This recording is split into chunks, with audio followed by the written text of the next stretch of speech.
Knowledge, ప్రపంచంలో ఉండే నాలెడ్జ్ని అనుసంధానం చేస్తాం.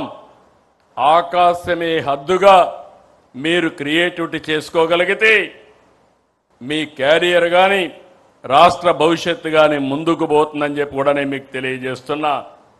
అందుకే మీకు నచ్చిన రంగాన్ని ఎంచుకోండి, నచ్చిన మార్గంలో వెళ్ళండి. ఎంప్లాయీగా కాదు, ఎంప్లాయర్గా, ఆంటర్ప్రెన్యూర్గా. One family, one entrepreneur is our goal. తప్పకుండా సాధిస్తాం. ప్రభుత్వ రంగంలోనూ ఉద్యోగాలు ఇస్తున్నాం. మెగా డిఎస్సి ఎన్నో అడ్డంకులు క్రియేట్ చేశారు, కోర్టుకు పోయారు.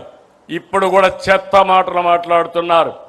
ట్రాన్స్పరెంట్గా రికార్డు టైంలో ఎన్ని అవరోధాలు సృష్టించినా అధిగమించి 15,941 మందికి ఉద్యోగాలు ఇచ్చిన ఘనత ఈ ప్రభుత్వానిది. 5,757 కానిస్టేబుల్ ఎన్నో సంవత్సరాలుగా పెండింగ్ ఉన్నాయి. ఆ రోజే వాళ్లకు పెన్షన్ కూడా ఏదైతే ఉందో వాళ్ళకి ఇచ్చే ఆండ్రోరియం కూడా 4,000 ఇస్తే